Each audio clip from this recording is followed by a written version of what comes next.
नमस्कार दोस्तों, मेरा नाम है रवि और आप देख रहे हैं हमारा यूट्यूब चैनल परीक्षा संग्रह। हम यहाँ पर आरआरबी एनटीपीसी के विगत वर्ष से कुछ ऐसे प्रश्नों को हल करेंगे जिन्हें हल करने में विद्यार्थियों को काफ़ी परेशानी होती है और समय लगता है।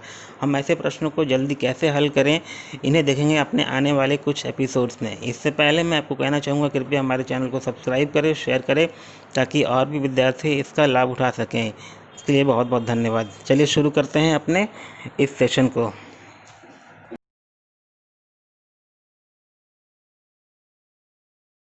इस क्वेश्चन में कहा गया है एक डायमंड को 4 पार्ट में डिवाइड कर दिया गया है जिनके वेट का रेशियो है 1:2:3:4 और ये भी कहा गया है weight is directly proportional to cost square. So अगर इनके रेशियो को ऐड किया जाए तो हमें क्या मिलेगा? 10 यूनिट। इट मीन्स अगर ये डायमंड पूरा होता तो इसका प्राइस क्या होता? 10 का स्क्वायर 100। अब अगर ईच पार्ट का हम लोग प्राइस फाइंड करें तो इसका प्राइस क्या होगा? 1 का स्क्वायर 1, इसका प्राइस क्या होगा? 4, इसका प्राइस क्या होगा? 9 एंड इसका प्राइस क्या होगा? 16। और इन सभी को ऐड करने पे हमें टोटल प्राइस क्या मिलेगा? 30। तो कितने परसेंट का डिक्रीमेंट हुआ है? 70%। So the third option is correct option.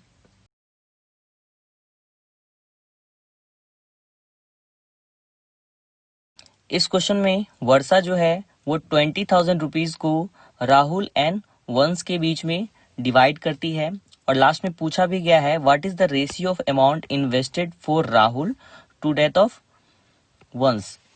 तो जो भी राहुल एंड वंश के इन्वेस्टमेंट का रेशियो होगा वो उनका सम जो होगा वो क्या होगा? 20,000 का एक फैक्टर होगा, क्योंकि 20,000 को ही दोनों में डिस्ट्रीब्यूट किया गया है A:B में। सो इनके रेशियो का सम जो होगा वो 20,000 का क्या होगा? एक फैक्टर होगा। तो देखते हैं, अगर 7 + 5 करते हैं तो 12 आता है और 12 जो है 20,000 का एक फैक्टर नहीं है, क्योंकि इसका एक फैक्टर 3 होता है 12 का, और 20,000 का कोई भी फैक्टर 3 नहीं है। सो फर्स्ट ऑप्शन ही हमारा यहाँ से एलिमिनेट होता है। नाउ 4 + 3 7, 7 जो है वो 20,000 का एक फैक्टर नहीं है, सो ये भी ऑप्शन यहाँ से एलिमिनेट होता है। 5 + 3 8, 8 हमारा 20,000 का एक फैक्टर है, सो ये हमारा सही ऑप्शन हो सकता है। नेक्स्ट 8 + 5 13, 13 भी हमारा 20,000 का एक फैक्टर नहीं है, सो ये भी ऑप्शन हमारा यहाँ से एलिमिनेट होता है। So the third option is correct option. इस क्वेश्चन में बहुत ही ज्यादा इंफॉर्मेशन गिवन है ए के बारे में, लेकिन हम लोग से फाइनली पूछा क्या गया है? LCM of A 49 and 35। और हम लोग जानते हैं एलसीएम में जो है हर एक नंबर का जो कॉमन फैक्टर या फिर अनकॉमन फैक्टर वो उसमें मौजूद होता है। इट मीन्स इन तीनों का एलसीएम जो होगा वो 7 का क्या होगा? मल्टीपल होगा, क्योंकि 49 का एक फैक्टर 7 होता है, साथ ही साथ 35 का भी एक फैक्टर क्या होता है? 7 होता है। और इन चारों ऑप्शन में सिर्फ और सिर्फ 2205 जो है वो 7 का मल्टीपल है। So the fourth option is correct option.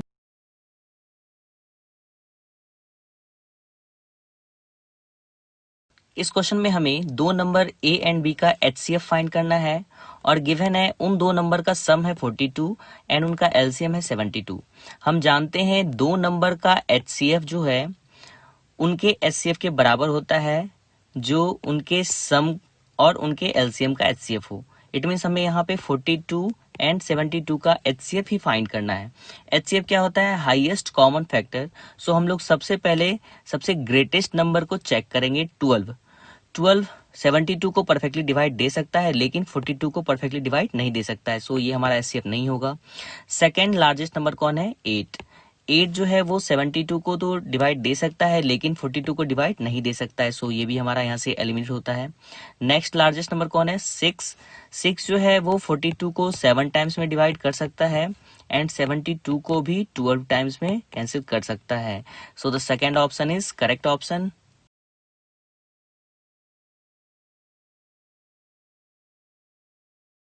इस क्वेश्चन में हमें curved surface area of cylinder find करना है, जिसमें डायमीटर गिवन है 42 centimetre and height of cylinder given है 14 सेंटीमीटर। सो कर्व्ड सरफेस एरिया क्या होता है? 2 पाई आर एच। सो हम देख सकते हैं 22 का एक फैक्टर क्या होता है? 11। इट मीन्स हमारा जो भी कर्व्ड सरफेस एरिया होगा वो 11 का मल्टीपल होगा, और इन चारों ऑप्शन में हमारा थर्ड एंड फोर्थ ऑप्शन जो है वो 11 का मल्टीपल नहीं है। साथ ही साथ हम देख सकते हैं 7 से ये 3 टाइम्स में कैंसिल हो रहा है, और 14 का एक फैक्टर क्या होता है 7, और 7 का अब कोई भी मल्टीपल या फैक्टर डिनोमिनेटर में नहीं है। इट मीन्स हमारा टोटल कर्व सरफेस एरिया जो होगा वो 7 का क्या होगा, मल्टीपल होगा। और इन दोनों ऑप्शन में सिर्फ और सिर्फ फर्स्ट ऑप्शन ही 7 का मल्टीपल है। So the first option is correct option.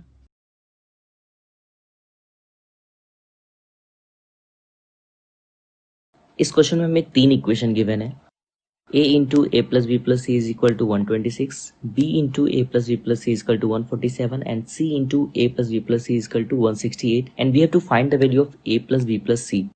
So हम लोग देख सकते हैं a plus b plus c जो है वो इन तीनों ही इक्वेशंस में कॉमन है। इट मीन्स हमें इन तीनों ही नंबर डेट इज 126, 147 एंड 168 का HCF फाइंड करना है, क्योंकि HCF होता है हाईएस्ट कॉमन फैक्टर, और ये हमारा एक कॉमन फैक्टर है इन तीनों इक्वेशन का।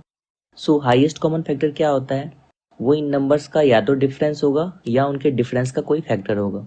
तो अगर हम लोग डिफरेंस फाइंड करें तो हमें क्या मिलेगा, 147 एंड 126 का, तो 121, और इस केस में भी 21। तो या तो HCF 21 होगा या 21 का फैक्टर।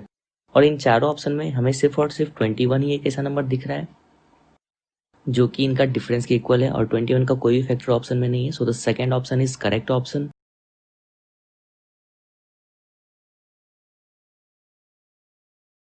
इस क्वेश्चन में कहा गया है एक फ्रूट सेलर के पास कुछ क्वांटिटी फ्रूट्स हैं, और जब भी वो 12 KG weight, 15 KG weight and 20 KG weight से उन फ्रूट्स को वेट करता है, तो वैसे कंडीशन में उसके पास 4 केजी एक्स्ट्रा फ्रूट बच जाता है।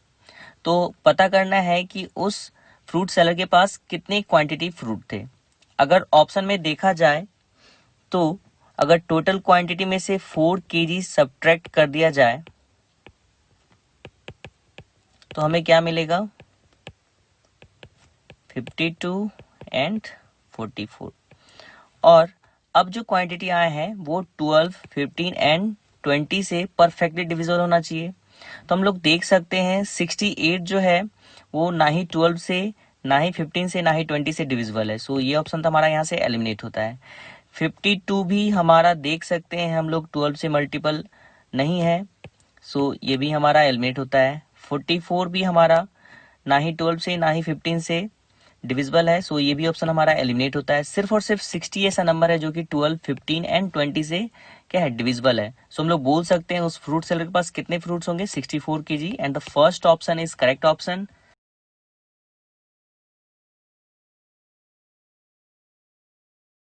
इस क्वेश्चन में कहा गया एक प्लेयर जो है वो कुछ टेस्ट खेलता है और कुछ ओडीआई खेलता है, और टेस्ट एंड ओडीआई मैचेस में जो डिफरेंस है वो 20 का है। साथ ही साथ test matches and ODI matches के जो एलसीएम है वो क्या है, 225। और पूछा गया है what is the sum of test and ODI matches.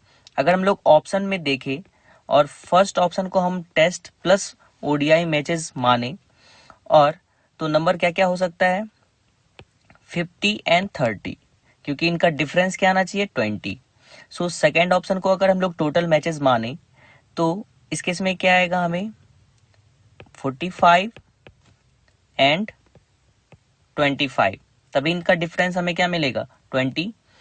90 अगर मैचेस टोटल माना जाए तो हमें क्या मिलेगा उस कंडीशन में,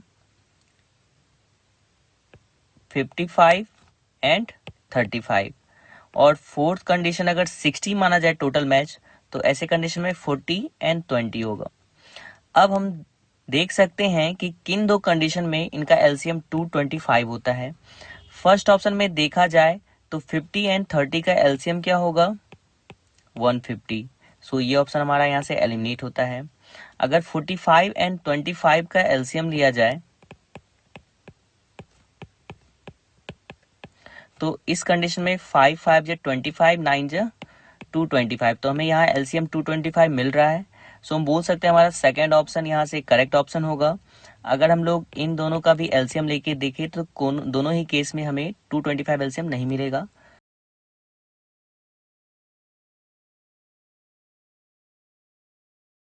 इस क्वेश्चन में एक सम को ए, बी एंड सी में 7:13:17 के रेशियो में डिवाइड किया गया है, और कहा गया है ए का जो शेयर है वो x more than 1/3 of a share है।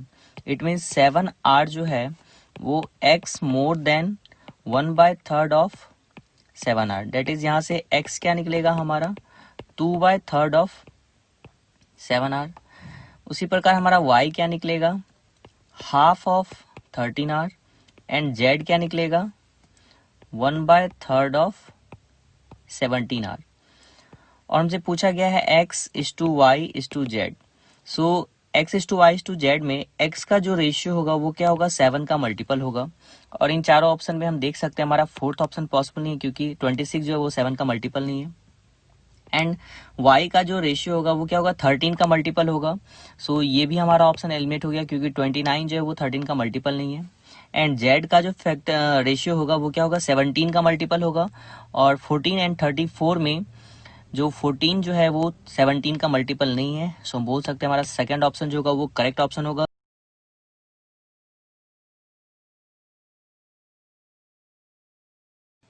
इस क्वेश्चन में हमें पूछा गया है the LCM of A and B is how much times their HCF.